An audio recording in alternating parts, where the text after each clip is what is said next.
Holly, hello. I'm Refashionista Sheri, and if you love all things thrifted and vintage and refashioned and DIY'd and thrift flips galore, you're definitely in the right place, and I highly recommend subscribing because I share brand new rockin' Refashionista tutorials every single week, so be sure, please do like, leave a comment, do all of those things that tell the pesky algorithm that my content is worth pushing out to more people, because we really want to get everyone living a more upcycled, sustainable, refashionista lifestyle. And you know what's even better? None of this costs any money at all, or very little money, because basically we're just transforming things that we already own without any special skills or tools needed whatsoever. And today is a perfect example of that. Probably remember this adorable little floral puff sleeve cropped blouse that I scored on the Karrot app. If you missed it, I'll share my thrifty haul down below for you. But as I said in my sharing video, this is a little bit too tight. Like, it's just that bit uncomfortably tight across the chest, and you know, the buttons are pulling a little bit. So today we're going to upsize and embellish this in the absolute easiest, simplest, quickest way possible, because I want to wear this and I'm all about doing things the easy way. So let's get making. For this oh so quick and terribly simple project, all you need is your blouse or top that needs upsizing, and of course some kind of fabric or lace or trim to use to upsize it. Okay, let us pop over to my lovely little storage area here, and I think my green trim is in here. So I'm gonna, there it is. I thrifted this a while ago and I think it might look awesome on that blouse. So we're gonna take that, and I have my white lace in here. So let's bring that, whoops, down as well. And look at that. You can see this is all the stuff that I've like thrifted and all the vintage lace. And then of course I have my new stuff that I just get at the dollar store. And I think I'm going to use this one plus the green one. So let's rush back over to the table. Look at that. Don't you think that is going to look so, what am I doing? That is going to look so cute here, going all the way around. If we put that around the collar and around the cuffs and around the bottom hem, yeah? And then we upsize with this. Perfect. Okay, I changed my mind, and I think I'm actually going to go with the thicker lace, simply because I want this blouse to be pretty loose fitting, and I don't want to have any issues at all with the buttons pulling. And because I have a generous chest, it's always better to be a little bit more generous with my upsizing side panels. All right, so I have my top totally unbuttoned and pretty much inside out, and now I'm simply going to chop out these side seams from the bottom hem all the way through the sleeve cuff here. So the sides are going to be totally open.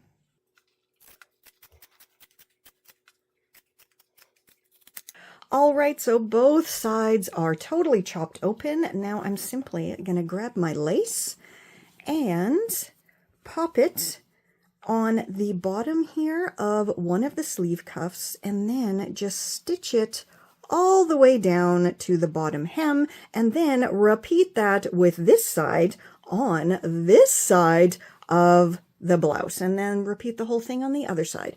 Here is a quick Refashionista tip. Now, if you're not paying attention, it is very easy to stitch this to the wrong side. So always make sure that you are stitching your upsizing side panels to the correct areas. I do this so many times where I stitch it here, and then for some reason my brain, stops working, and then I stitch the other side to the opposite sleeve, and that is not okay because you gotta unpick it. So yeah, just make sure you pay attention to that.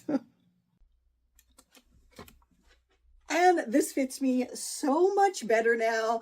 And look, I'm wearing this over top of, let's be honest, my pajamas. And and it's totally got loads of room. The buttons aren't pulling anymore. So I think when I'm actually wearing it properly without, a couple of layers underneath it, it's going to be absolutely fine, and I'm not going to have any more issues whatsoever. Plus, this lace looks so super duper cute. So now it is time to go embellish it. Okay, so on second, third, and fourth thoughts now, I don't think I want to put this around the collar. I just think that might be too much, and it's going to cover the button there, and I think the collar is very cute, very square and adorable. So we're just going to leave the neckline collar alone, but this absolutely, I think, has to go around the bottom hem, and of course the sleeve cuffs as well, because how adorable that is going to look. So cute. I just have to decide if I want to do it on the outside or on the inside. I am not sure, so perhaps I shall do a poll and we will find out what you guys think. Okay, I just want to show you something. So 99% of my thread here and here, I have lights and darks nicely separated in these cutlery holders. There's a quick tip for you. Cutlery holders are great for holding thread, and pedicure toe separators are perfect for bobbins. Anyway, so 99% of this thread here is still the thread I got almost a decade ago in Germany from a business that was going out of business. It was an upholstery business, and I got like 2 kilograms of thread for about the equivalent of about $3 from them, and it's still in use, so that is awesome. So the great thing about this very vintage upholstery thread is it is super duper strong, because it was used for, covering sofas and chairs and doing upholstery. But I don't know. I'm thinking which one matches better here. I think this one for sure. So let's go with this one and go stitch on this lace. Alrighty, so I have the side panels done, and as you saw, it now fits me perfectly with plenty of room, and the adorable sleeve cuffs are done, and the bottom hem. So now we can go try it on and style it up. Another absolutely adorable upsizing success, and I think that this trim on here just really elevates this whole look. And of course, how cool is that, right? And it's almost, I got a little bit of air conditioning in my armpits now because it's lace. Anyway, I think this came out so perfect. And as always, you can see for yourself just how totally super simple that was. This was a blouse that I probably wouldn't have worn because it was that little bit too tight in my chest and it was uncomfortable. Nobody likes popping a button every now and again, right? But you see, too easy. I just added existing lace panels to the side and embellished it with some fabulous thrifted vintage trim. And now I'm probably going to wear this a lot this summer. Something that hasn't happened in a while though, and just because this hasn't happened in a while doesn't mean I haven't been still receiving tons of messages. So do you know what time it is, guys? That's right. It is once again time to welcome a member of my staff and enjoy a fantastic tarot time. So, let's go see what I'm doing wrong now. Hello, me little puppets. It's me, Esther, and I haven't seen you in quite a while, and for that I do apologize. But if you don't know who I am the project manager for Refashionista Sheri and Confessions of a Refashionista. So you know what? Let's just jump into today's stroll because it's one that I know we've mentioned some things before, but I think a little bit more education might be in order here. So this person's name, I don't know how to say it. I apologize. It could be Mare, it could be Maer, it could be Maer. I don't know. I'm going to go with Mare. So, Mare says, stop trying to scam money. You're white and blonde and pretty and rich. You need nothing. Okay, Mare. Whew. Once again, we have a problem with spelling. And as I always say, I don't understand that because it fixes it for you, you know, the internet and everything. It puts a line, it gives you suggestions. So there's no excuse for spelling your or tu or whatever wrong anymore. It shouldn't happen anymore. So, okay, that's that little bit of scolding about spelling is done now. Right. First, I don't know why pretty is in quotations. That adds a little bit of a sarcastic flair, I think, but okay, that's fine. And while, yes, Refashionista Sheri, she is, I guess, conventionally attractive. And years ago, you know, she was a model. So, I mean, we're not going to argue that she's not conventionally attractive, right? And she is blonde and she is white. So, yes, she absolutely recognizes those privileges. But just because she has pretty privilege, as it's called, and she's white, she doesn't mean she's rich at all. And unfortunately, there are some things, you know, that's happened in her life, and she has a very, very low income. And one of the ways that she can try to make up for not making a lot of money, of course, is by creating little courses and ebooks and all of these kind of things, you know, to sell to people, to not only help herself a little bit behind the scenes, but also to educate people and to teach them her ways of upcycling and refashioning, which is, you know, very, very simple and very out of the box thinking. And this comment clearly shows that this person doesn't know that much about Refashionista Sheri's background. And it is quite sad that people simply go and leave a cruel comment for absolutely no reason. Now, I'm going to get a little bit serious right now. And Sheri's never actually explained why it is that she moved from Germany to Canada. And it's now been, you know, more than a few years. She's been back since 2017-ish, that time. And Canada is her actual, you know, country of birth. But as you know, she spent over 20 years of her adult life living and working abroad in Japan, England, Greece, and Germany.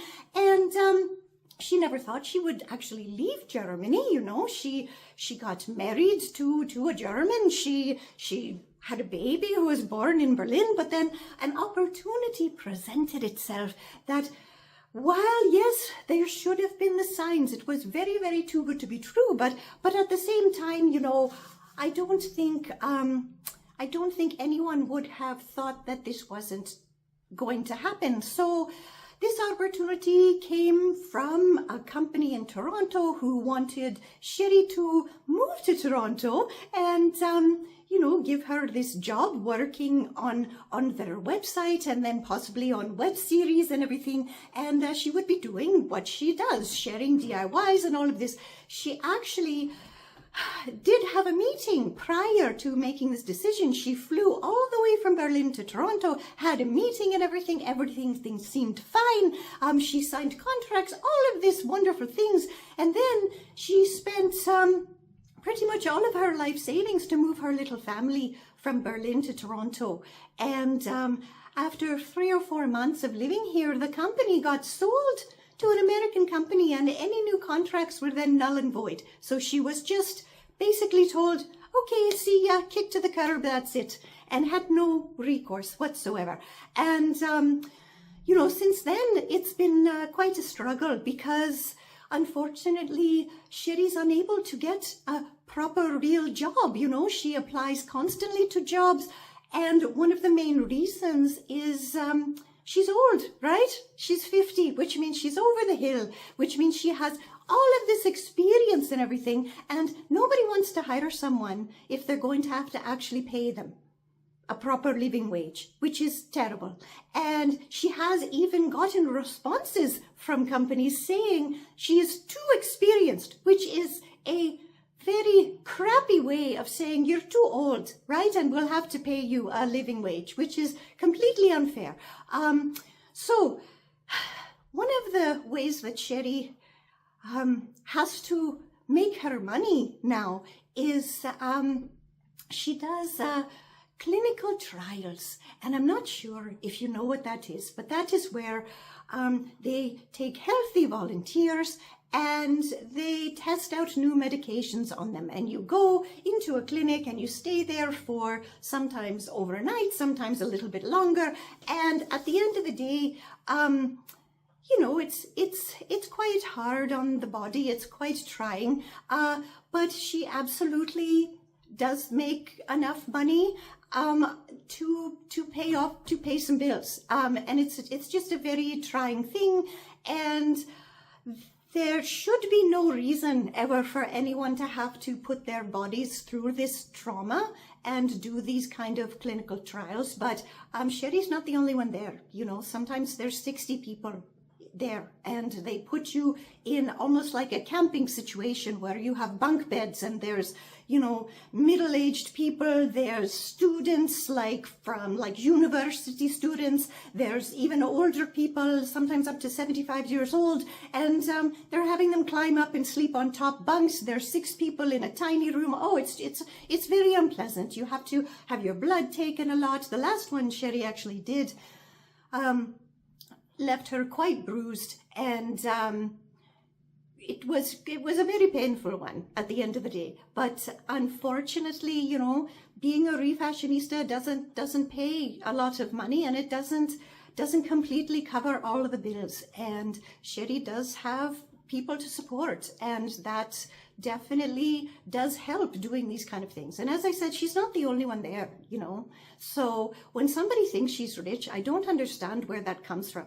Why is that? Because she's articulate. You know, she did used to be a teacher. She is very articulate, and she is educated. Is it because she doesn't look dirty and homeless? Well, why should she? You know, she works very, very, very, very hard on what she does, and she gives so much of herself to this cause, I guess, to her life's work, and she gets paid very, very little from YouTube and almost nothing if she does a collaboration. You know, they don't want to pay you anything. And as soon as you mention, hey, these are my rates, because it takes me quite a few hours, days, weeks sometimes to create a video, and I'm not going to do that in exchange for your product that doesn't pay bills. You know, they don't contact you ever again. Sheri, as yet, has not reached that level, you know, and it's very, very sad, because she's been doing this now for over a decade. And this is why it is so very, very important for you to subscribe and share and comment, because that is what tells the algorithm, the bots, the computers, that Sheri is doing something that is worthwhile and therefore needs to be pushed out to more people. And these are things that cost nothing to do. They cost you nothing but maybe a second, maybe 5 seconds to leave a comment, you know, just leave an emoji. And it really, really does help, you know. And at the end of the day, I do think it is very unfair for people to just assume from the look of someone or by how they speak or whatever, that they have a lot of money, because Sheri certainly does not.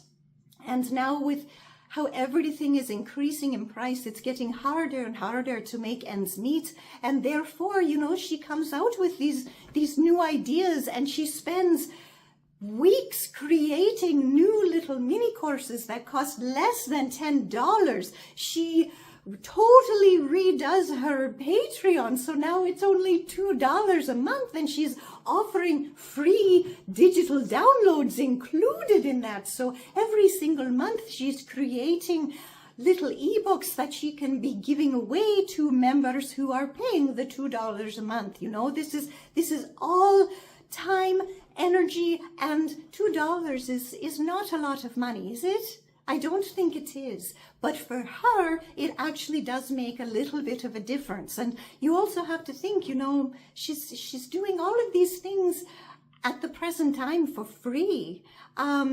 She makes about $140 a month from YouTube, and I'm not really sure what you think that pays, but it doesn't pay even her mobile phone bill, because Canada has one of the most expensive mobile phone billing plans in the entire world. And of course, you need to have a mobile phone nowadays. I don't know why my cap here keeps moving, so I apologize. I keep adjusting it. But anyway, I'm really not uncertain what more I can say about that, but it is incredibly, incredibly unfair to judge someone simply by what you think their life might be.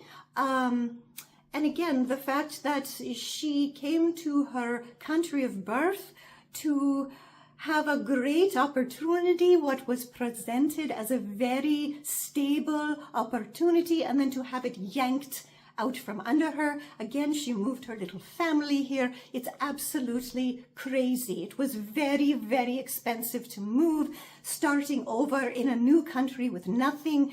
And again, this is just how it has been for the past years for her, and it is difficult and it's very hard to try to make it. She does, of course, reach out and try to get sponsorships. I mean, she's working pretty much all of the hours in a day to try to further her career, but it's definitely not what you know, it's who you know here, and she doesn't know anyone. And anytime she's reached out to, you know, the producers that she met when she won Battle of the Generations game show, nobody responds to her. And I am very unsure what the issue is, because Sheri would be absolutely fantastic on a morning show, sharing DIYs and everything. And when she does get a response from someone, it is with a price list, because there are a lot of shows here that are pay to play, as it's called. And for a 4-minute segment, they want between $4,000 and $6,000. $4,000 and $6,000. That's crazy. Sheri doesn't have that kind of money. She barely has enough money to, you know, buy groceries every week after the bills are paid. So I'm not really sure. Without your help, you know, she can't really get ahead. So as I said, please do like and share and comment and do all of those things that don't cost you any money, but really help Sheri, you know, to get pushed out into the world, which is what is important. And if you would like to learn more, why not take her big Refashioning 101 course, or her mini courses, or buy her ebooks.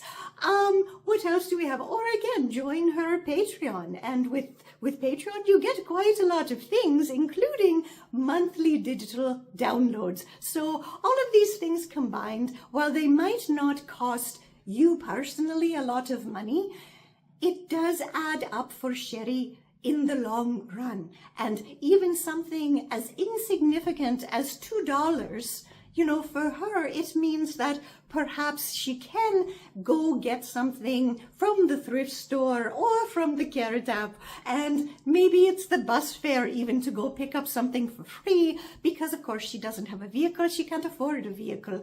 And if all of these things combined can bring in that little bit extra money, it does allow her to continue doing what she is doing. And it also, you know, lifts the depression a little bit, because it is very, very hard to constantly remain upbeat and laughing when you kind of have, you know, the money issues hanging over your head. It absolutely is. And I know there are so many people out there who can relate to what I am saying. And I just want to say to you, I'm absolutely there with you. I know 100% how difficult life is right now, especially when you don't have that regular income coming in. And even if you do, things have gotten so expensive nowadays, it is nearly impossible to cobble together enough money at the end of the month to pay every single bill you have, plus feed your family, plus have transportation. You know, even if you take public transportation like I do, it still costs money. All right. Oh, my my little cap again. I think that's about all we could say about that. And because I don't want to end this on a terrible, depressing note, you know what I would like to do? I have 2 comments here that absolutely lifted Sheri's spirits this week, and I would really like to share them with you. So the first one is from Odetta. Now, Odetta, thank you so very much. You are consistently leaving Sheri very, very kind comments, and every single one really does help to boost her morale and boost her mood and let her know that what she's doing is not falling on deaf ears. She's not simply shouting into the void. It really is making a difference. So Odetta says, "You are a ray of sunshine. Love your personality and style. I have made many items thanks to you." Well, thanks to you, Odetta, Sheri definitely had her heart filled when she read that comment. And this next comment is absolutely hilarious. Now, this subscriber always has the most wonderful, wonderful comments. And they are from Europe and maybe don't have the greatest English, but that is fine because Sheri will always respond in German anyway, which is just fantastic. And Snoop Dogg Peterson says, "Ladies, hang on to your knickers. This came out absolutely awesome. And forget these trolls. People who talk and write like that can't even sew on a button. And you know what? You're absolutely correct. Und vielen lieben Dank, Snoop Dogg Peterson. Ich liebe deinen Kommentar so viel." So, once again, you know, let's just go with, they can't even sew on a button. So you know what? If you yourself can't sew on a button and you're not really sure where to get started refashioning, then go ahead and check out Sheri's ebooks mini courses. You know, it's less than $10. And also, feel free to support her on Patreon for only $2. And you get those lovely digital downloads, of course, every single month. Now, you know, if you are in a situation like Refashionista Sheri and you can't really afford anything, that's absolutely fine. Why not support her by simply subscribing and sharing the tutorials with your online circles and of course commenting. And you know what? You see, when she gets those lovely comments, it really does help to lift her and keep her wanting to do more and share more, even though it is quite a difficult time in her life. And you know what? She always responds to the comments. She absolutely does, because she wants to let you know as well that it truly does help her to know how you are feeling about her tutorials and let her know, yeah, this was a great one, or you didn't like that so much. It doesn't always have to be sunshine and roses, you know. If sometimes the troll comments actually are the ones that push that pesky algorithm, aren't they? So all in all, any comment is good. Any subscribing is good. And again, it doesn't have to cost money. But if you want to support her a little bit, check out her Patreon as well as those brand new mini courses. And it's all going to be linked down below for you. And once again, as always, stay safe, stay well, and we'll catch you on the zigzag. This is Confessions of a Refashionista.